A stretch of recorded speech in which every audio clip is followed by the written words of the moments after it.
요즘 이제 주일도 그렇고 오늘도 그렇고 꼭 퇴원 병원에 입원했다가 반갑게 퇴원하신 분들을 만나는 것 같습니다. 거의 뭐 매일 이 코로나 감염된 소식이 있고 그러면 또 한 일주일 이상 보지 못하다가 또 이렇게 또 뵙게 되어서 참 반갑습니다. 오늘 우리 인준이도 오랜만에 그죠? 인준이도 보고 우리 재근기 형제도 격려를 끝내고 다들 이렇게 코로나 걸려서 잘 극복하면 됩니다. 이렇게 살아 돌아오시면 되겠습니다.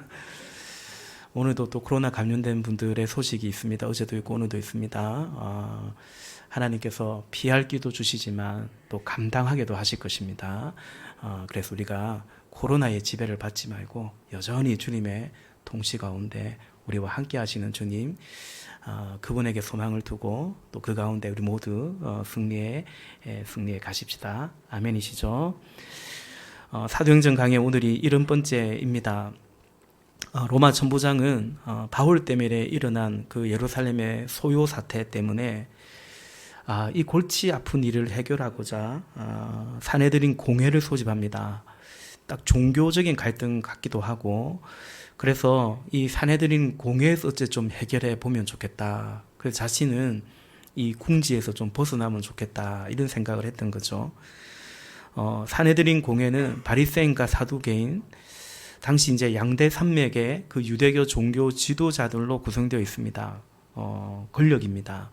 종교 권력은 물론이고 정치, 경제 등 다른 어떤 이해관계 그런 이권들도 가진 자들입니다. 바울은 그 공회에 모였는데 보아하니 바울의 말을 어차피 들어줄 마음이 없는 것 같고 또 이미 앞서서도 유대 사람들이 바울의 말과 설득을 받아줄 마음도 없는 것 같고 여러분 말이라는 게 그렇지 않습니까? 들을 준비가 되어야 전하는 거죠. 말해봤자 소용없으면 굳이 그렇게 말하지 않는 것이 오히려 지혜일 때도 있습니다.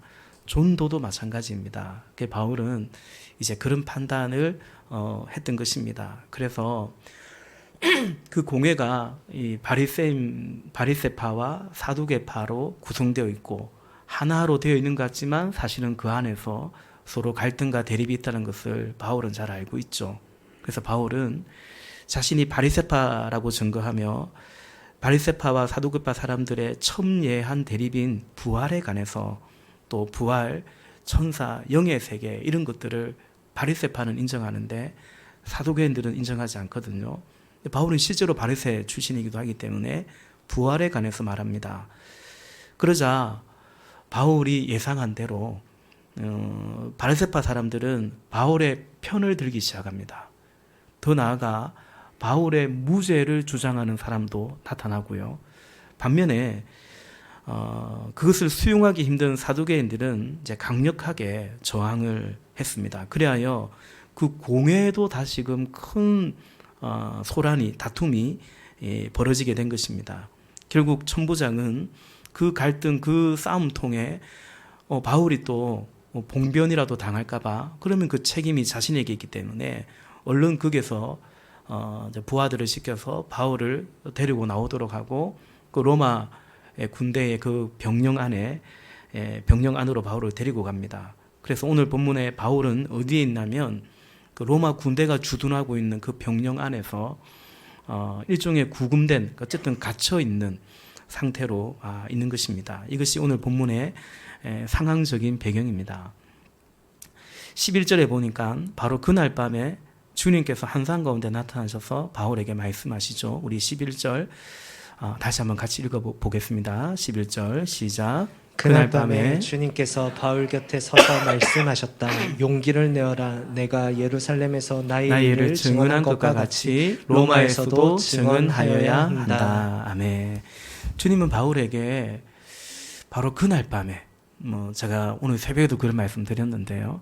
하나님은 우리 타이밍이 중요하거든요. 그때 때를 따라 도우시는 은혜를 주시고 그때에 필요한 말씀을 주십니다. 바로 그날 밤에 바울 곁에서 주님은 바울에게 용기를 내어라 말씀하십니다.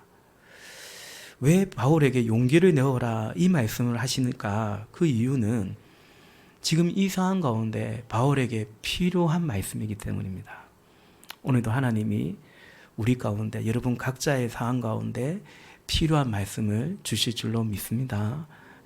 주님은 우리의 필요를 채우시고요. 우리에게 필요한 말씀을 주세요.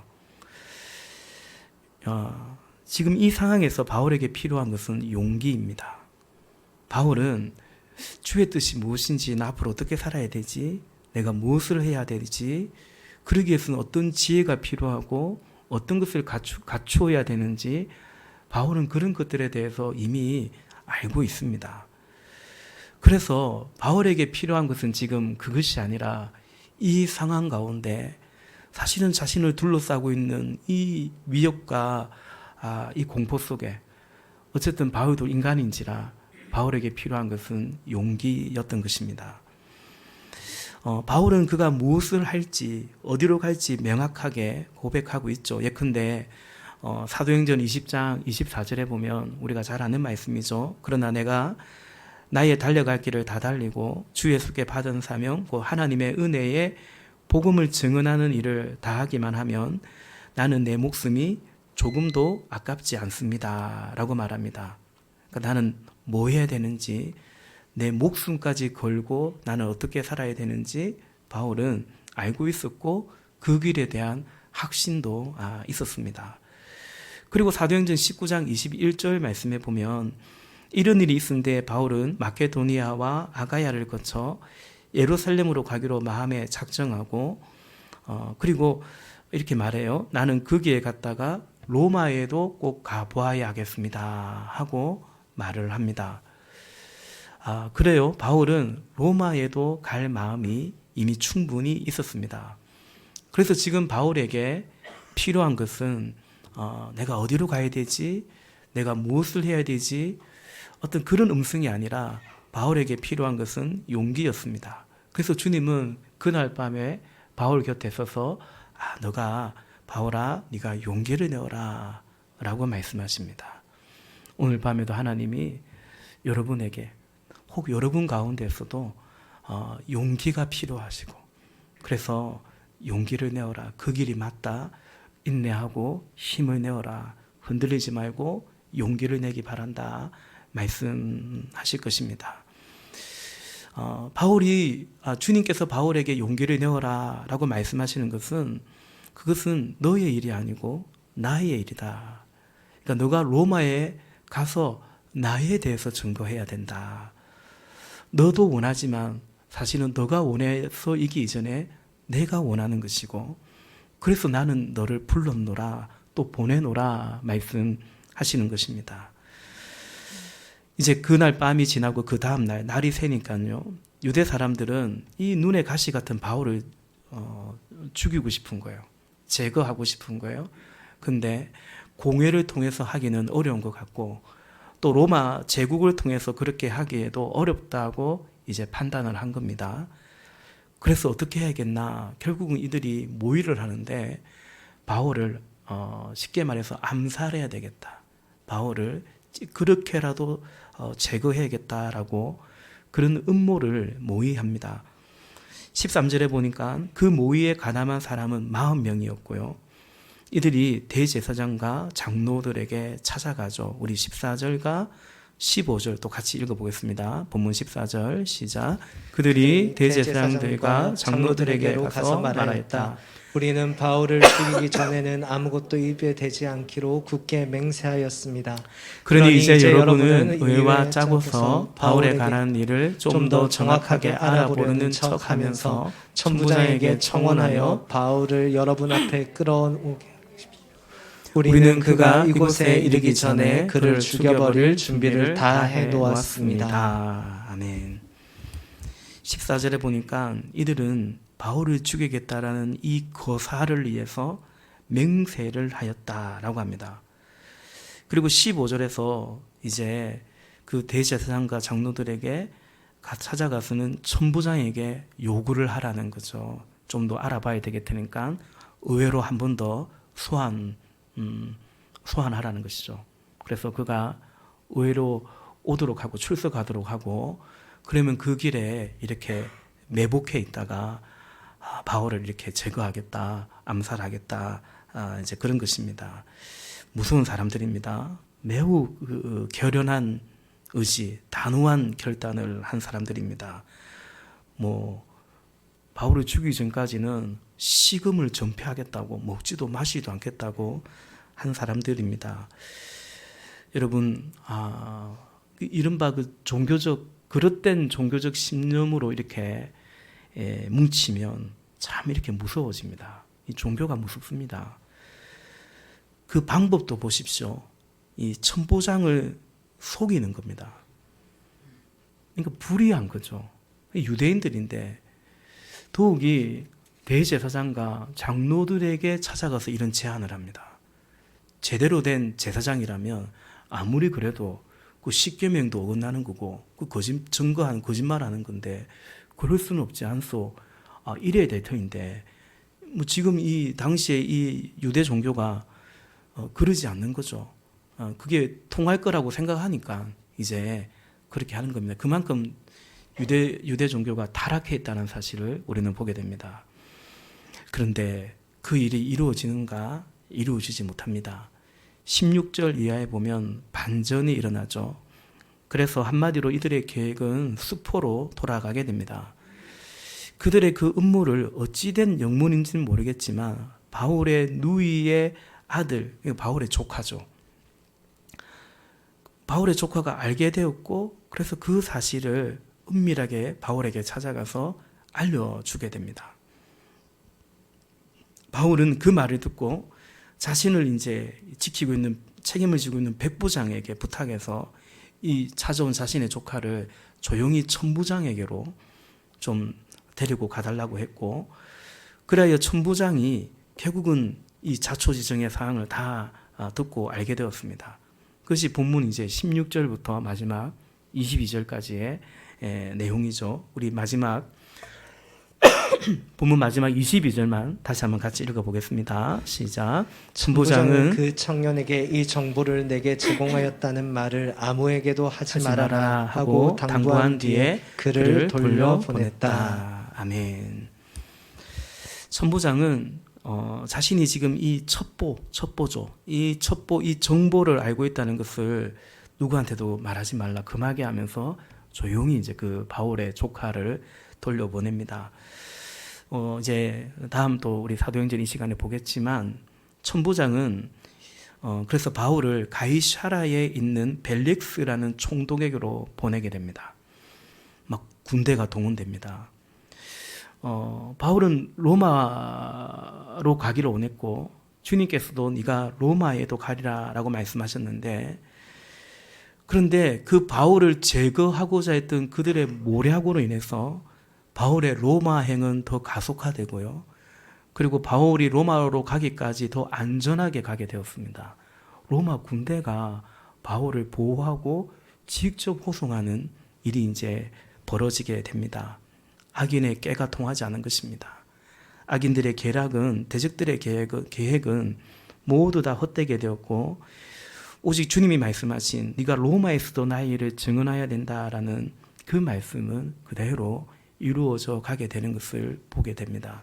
물론 그 로마까지 가는 여정도 사실은 또 만만치는 않지만 어쨌든 주님의 뜻, 주의 말씀이 이루어진다는 사실을 우리는 계속해서 보게 됩니다. 오늘 말씀의 제목이 부르심으로 굳은 맹세로입니다. 네, 그러다 보니까 수련의 주제와도 이제 결을 같이 하는 것 같습니다. 그러니까 또 수련회 때도 주제의 말씀을 많이 또 강조해서 들으시겠지만 오늘도 또 본문 가운데 우리의 부르심에 대해서 또 다시 한번 생각하는 시간이 되면 좋겠다 싶습니다. 요즘 이제 수요일 날 이 사도행전을 볼 때 계속해서 본문 속에서 바울을 보게 되고 또 본문에 등장하는 바울과 다른 또 부류의 사람들을 계속 보게 됩니다. 주로 그 사람들은 바울을 대적하는 사람들이죠. 복음을 대적하는 사람들입니다. 오늘 본문에서도 그렇습니다. 여기 보니까 굳은 맹세를 한 사람들이 있습니다. 바울을 죽이기 전에는 아무것도 먹지도 마시지도 않겠다라고 굳은 맹세를 한 사람들이 있습니다. 반면에 바울은 뭐 그런 굳은 맹세를 한다든가 스스로 내가 무엇을 해보겠다든가 그런 것은 없습니다.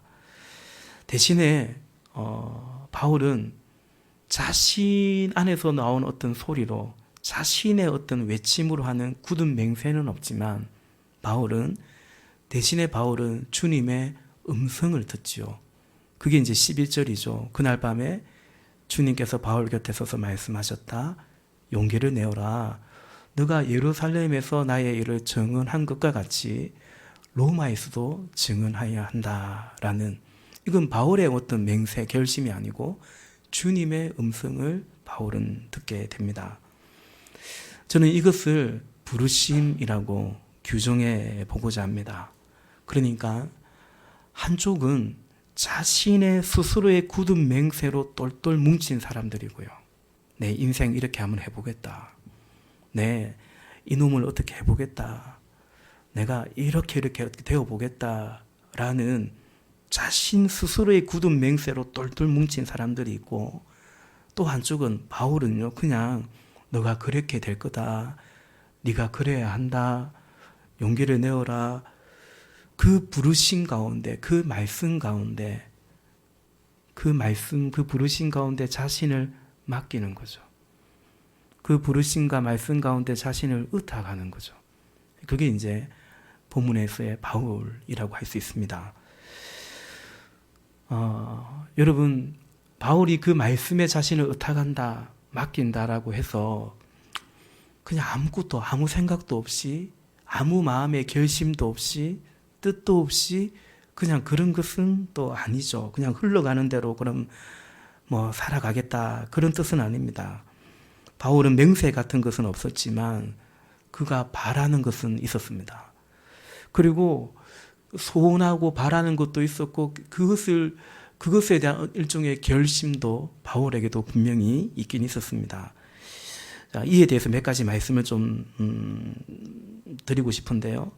먼저는 이제 앞서 보았지만 사도행전 20장 24절 말씀이죠. 내가 하나님의 은혜의 복음을 증언하는 일을 마치기까지는 내 목숨도 조금도 귀한 것으로 아깝지 않은 것으로 여기겠다라는 고백이 있고요. 또 빌립보서 1장 18절 말씀에 보면 이렇게 말합니다. 그렇지만 어떻습니까? 거짓된 마음으로 하든지 참된 마음으로 하든지 어떤 식으로 하든지 결국 그리스도가 전해지는 것입니다. 나는 그것을 기뻐합니다. 앞으로도 또한 기뻐할 것입니다. 라고 고백해요. 바울이 로마의 감옥에 갇혀 있는데 어떤 사람들은 바울을 이해하는 마음으로 복음을 전하고, 어떤 사람은 바울을 더 골탕 먹이기 위해서 바울의 재판 결과가 더 안 좋게, 그래서 바울이 사형에 처해지도록 로마 항시를 자극하는 이유로 복음을 전하는 사람도 있다는 거죠. 참 나쁘죠. 그런 동기로 복음을 전한다는 게 얼마나 악한 겁니까? 근데 사도 바울은 뭐라고 말하냐면 괜찮다라는 거죠. 어떤 식으로든지 결국은 그리스도가 전해진다면, 복음이 전해진다면 난 괜찮다. 괜찮은 정도가 아니고 그것을 기뻐하고 앞으로도 기뻐할 것이다. 바울은 그런 마음이 있어요. 또 빌립보서 1장 20절에 보면 우리가 잘 아는 말씀인데 나의 간절한 기대와 희망이 있다는 거예요. 그건 뭐냐? 내가 아무 일에도 부끄러움을 당하지 않고 여전히 담대해져서 살든지 죽든지 전과 같이 지금도 내 몸에서 그리스도가 존귀함을 받으시려는 그것이다 라는 거죠. 그러니까 내가 사느냐, 이게 나의 간절한 기대와 희망이 아니라 살지 죽을지는 모르겠는데 간절한 기대와 희망은 뭐냐면 내 몸에서, 내 삶을 통해서 그리스도가 존귀함을 받는 그것이 바울 안에 있는 간절한 기대와 희망이었다. 또 빌립보서 3장 10절과 11절 말씀해 보니까 내가 바라는 것이 있다는 거죠.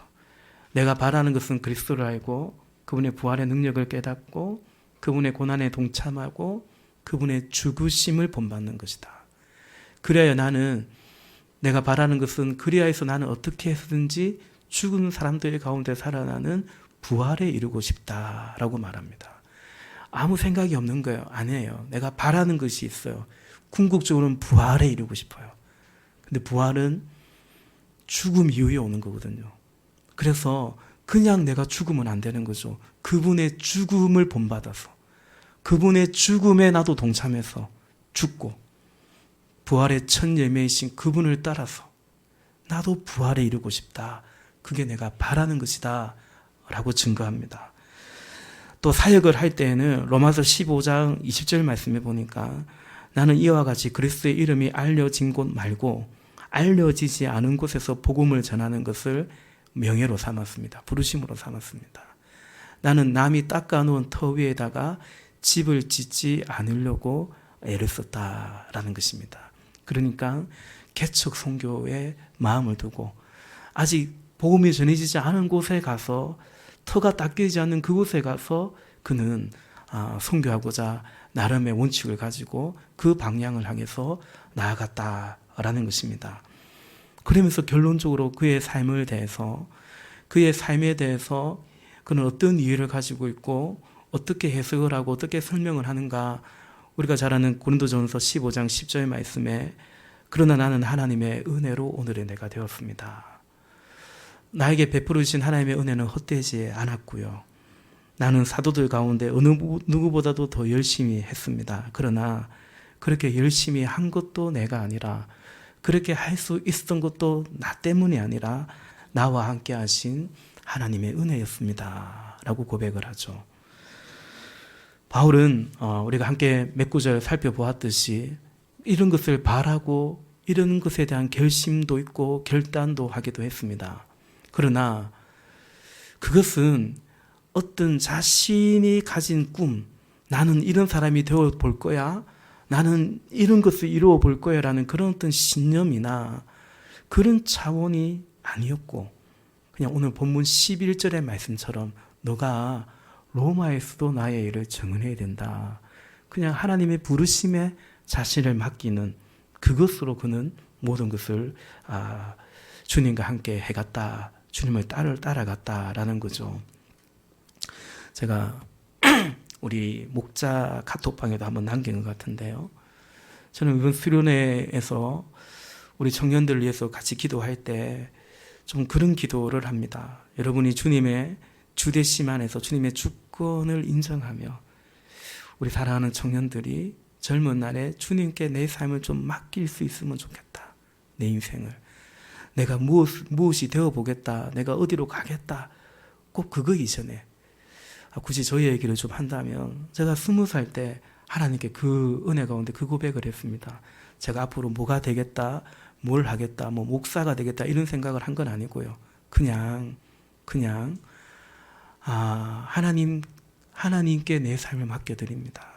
주님의 주 되심을 인정하고 그분께 나의 삶을 의탁해 드립니다. 이제 그런 고백을 해드렸습니다. 저는 우리 청년들이 그럴 수 있기를 바라요.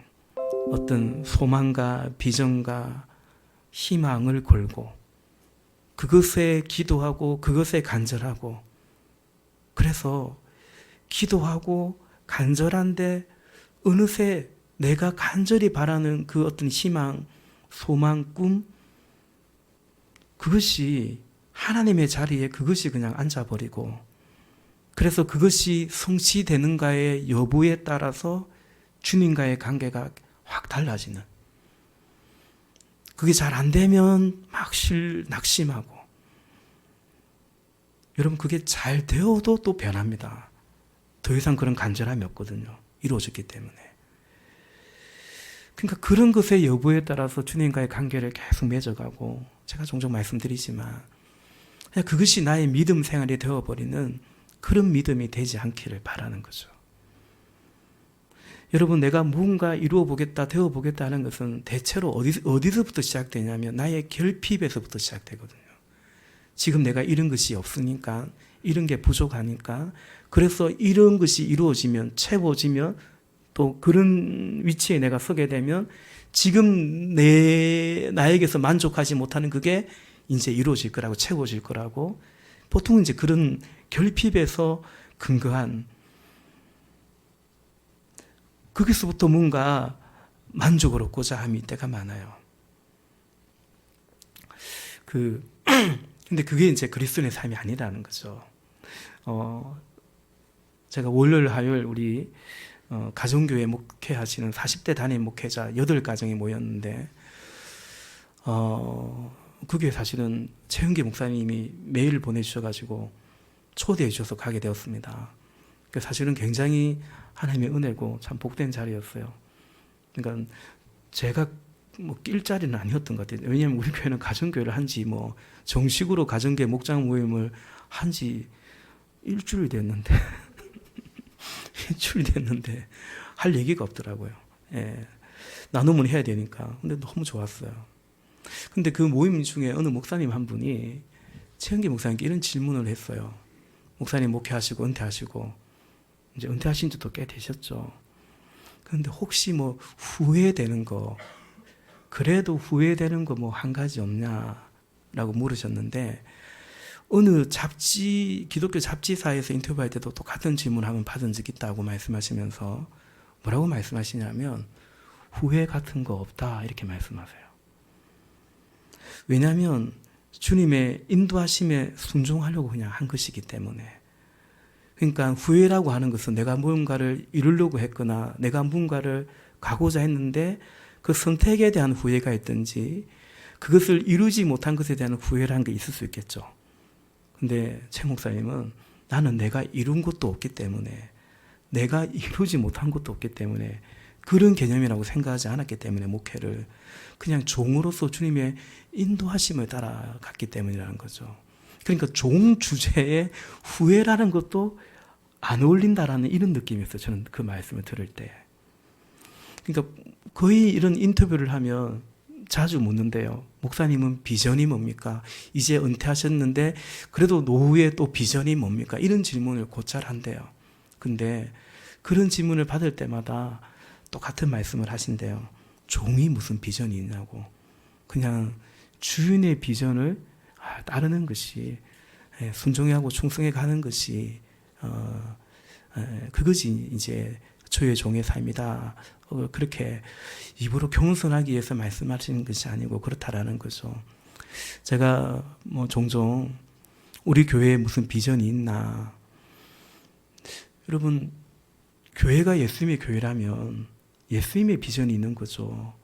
교회마다, 목사마다 비전이 따로 있을, 비전이 없다는 게 아니고요. 비전이 따로 있을 이유가 있나. 그렇지 않습니까? 굳이 우리의 비전이 있다면 예수님의 비전을 우리가 잘 따라갈 수 있다면 그게 이제 우리 교회의 부족한 종의, 저 역시도 그게 비전이라면 비전이겠죠. 여러분, 우리 목장도 마찬가지입니다.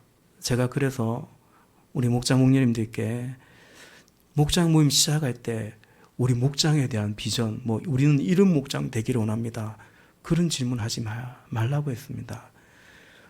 목장의 목적은 정해져 있습니다. 하나님을 경험하는 것입니다. 하나님의 사랑, 하나님의 치유, 하나님의 또 능력을 경험하는 거죠. 하나님을 경험하는 것이에요. 우리는 이런 목장으로 으쌰으쌰 해보자. 그러려고 우리 목장하는 거 아닙니다. 자연스럽게 하나님을 경험하는 거예요. 그리고 더 나아가서는 전도와 선교가 목장의 방향이죠. 그러니까 하나님을 경험하다 보면 자연스럽게 이 좋으신 하나님을 소개해드리고 싶고 초청하고 싶고 전도와 선교의 열매를 맺어가고자 하는 것이 그건 이제 방향이고 목표가 된다라는 거죠. 특별히 우리 목자님들이 싱글 목장도 마찬가지고요. 이걸 잘 유념해야 됩니다. 착각하면 안 됩니다. 우리 목장은 이런 목장 한번 돼보자. 다른 목장은 몰라도 우리 목장은 한번 이런 거 한번 해보자. 그러지 마시라 부탁드리는 거죠. 그게 자기 여가 될 수 있고요. 그게 자기의 존재를 드러내고 자기 가시의 욕구가 얼마든지 될 수도 있습니다. 그래 말씀드리죠. 잘 하려고 하지 말고 순종하기를 힘써가면 좋겠다. 왜냐하면 이게 나의 일이 아니에요. 주의 일입니다. 주의 일은 잘해서 되는 게 아닙니다. 순종 위에 세워지는 것이 주의 일이기 때문입니다. 그래서 여러분 중요한 것은 뭔가 오늘 말씀에 이제 정리를 하려고 하는데요. 우리가 어떤 나의 맹세로 내 스스로에서 기인한 어떤 그런 굳은 맹세로 살아가지 아니하고 하나님께 내 삶을 의탁하며 그분의 부르심께 맡겨드리며 살아가기 위해서 그것이 그리스도인의 삶이기 때문에 그래서 중요한 것이 뭔가 저는 두 가지 말씀드리고 싶은데요. 첫째는 부르심에 대한 확신이 중요합니다. 베드로후서 1장 10절에 이렇게 말씀하죠. 그러므로 형제 자매 여러분 더욱더 힘써서 여러분이 부르심을 받은 것과 택하심을 받은 것을 굳게 하십시오. 그러면 여러분은 넘어지지 않을 것입니다. 라고 말합니다. 바울 서신뿐만 아니라 베드로가 편지를 쓰는 그 편지를 받는 모든 초대교회 그리스도인들은 다 고난 가운데 있었습니다. 특히 베드로 전후서는 극심한 고난 가운데 있는 주의 형제 자매들에게 쓴 편지거든요. 사도가 뭐라고 말합니까? 여러분이 부르심을 받은 것과 택하심을 받은 것을 굳게 붙잡으라는 겁니다. 그래야 여러분이 넘어지지 않을 것이다 라고 말씀하십니다. 여러분, 우리는 부르심 받은 것입니다. 내가 뭘 한 것이 아닙니다. 내가 믿은 것도 아닙니다. 택하심과 부르심입니다. 주님이 부르셔서 우리가 여기에 있고 이 길을 가고 있는 것입니다. 그 부르심과 이 소명이라도 할 수 있죠. 이 부르심 소명에 대한 확신에 이어서 또 우리가 굳게 잡을 것이 있는데 그건 뭐냐면 부르심의 소망이 명확해야 됩니다. 이건 이해가 필요해요. 이건 알아야 되는 거예요. 알아야 되고 부르심의 소망을 정말 소망해야 된다라는 거죠. 에베소서 1장 18절 말씀에 바울이 에베소 성도를 위해서 기도하는데 이렇게 기도해요. 여러분의 마음의 눈을 밝혀주셔서 하나님의 부르심에 속한 소망이 무엇이며 그 소망이 무엇인지를 알려주는 거 이제 성도들에게 베푸시는 하나님의 영광스러운 상속이 얼마나 풍성한지를 여러분이 알게 되기를 빕니다. 바랍니다라는 거예요. 여러분, 우리의 부르심의 소망이 뭐냐면 영광스러운 상속이 있다는 거예요. 소망이라는 것은 미래적, 장래적인 것이거든요. 그건 이루어지는 거죠. 우리의 소망이 부끄럽지 아니하는 것은 우리의 소망은 이루어질 소망입니다. 그래서 로마서 5장에 환난 중에도 우리가 즐거워한다는 거예요. 환난의 연단은 소망을 이루어가기 때문에 그 부르심의 소망, 우리를 불러주셨는데요. 그럼 우리가 이 부르심 따라 우리가 가는 거죠. 이 부르심의 행성지는 어딜까? 더 나아가 이 부르심의 종착지는 어딜까? 하늘입니다. 영광스러운 상속의 풍성함입니다. 지난주의 말씀, 까마득한 옛날 이야기가 아니죠. 지난주의 말씀 기억하시죠? 내 일은 어떻게 될까? 내 삶은 어떻게 될까? 나의 내일은 어떻게 될까? 어떻게 된다고 했습니까? 없어진다 했습니다. 보라, 내가 만물을 새롭게 하노라 했습니다. 우리는 우리의 것이 이 땅에 영원히 남는 소망을 갖고 있지 않습니다. 이것이 없어질 것을 알기 때문에 우리의 장막터가 무너지면 새로운 하늘로부터 오는 새 옷을 입을 것을 알기 때문에 그것이 우리의 소망입니다. 보라, 내가 만물을 새롭게 하노라. 그게 우리의 소망이, 우리의 희망이, 우리의 위로가 있는 것입니다. 새 하늘과 새 땅이 있습니다. 새 예루살렘이 하늘로부터 우리에게 옵니다. 주님이 오십니다. 그날이 오는 것입니다. 우리는 이 소망을 품으면서, 이 부르심의 소망을 품으면서 주님이 가신 그 길을 주와 함께 가는 것입니다. 찬송가 324장 예수 나를 오라 하네 라는 찬양이 있습니다. 오늘 말씀 후에 이제 곧 말씀을 마칠 테니까요 함께 찬양할 것인데 그 찬양의 가사가 이렇지 않습니까? 예수 나를 오라 하네, 예수 나를 오라 하네. 그래서 어디든지 주를 따라 주와 같이 가려네. 후렴에 주의 인도하심 따라 주의 인도하심 따라 어디든지 주를 따라 주와 같이 가려네. 어디든지 주를 따라 주와 같이 가려네. 여러분, 이것이 믿음의 삶입니다. 어디인지가 중요하지 않습니다. 어떻게 해도 그렇게 중요하지 않습니다.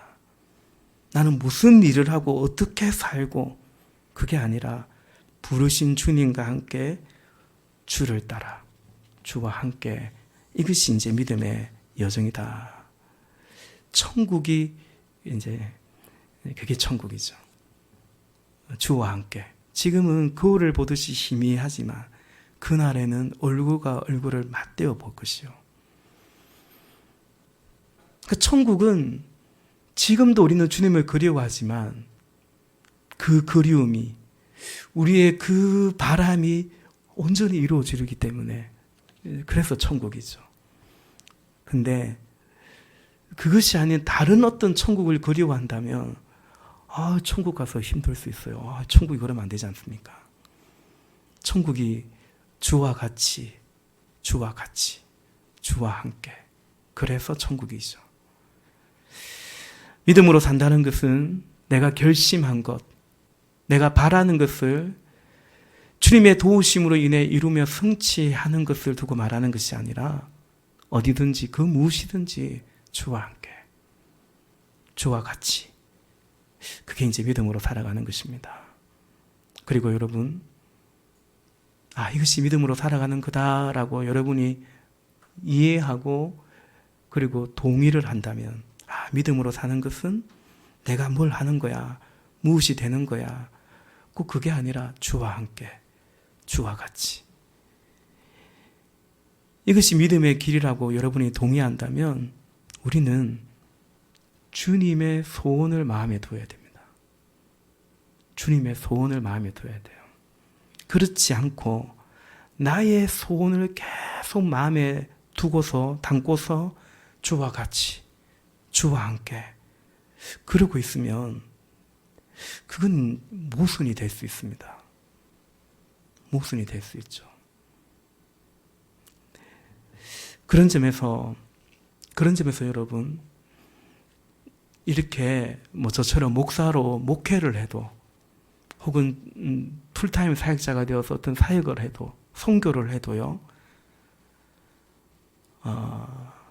주님의 소원에 대한 그 마음을 품고 주와 동행하기를 힘쓰지 않는다면 그건 그냥 그 사람이 그 일을 하는 거지 주와 동행하는 것이 아닐 수도 있고요.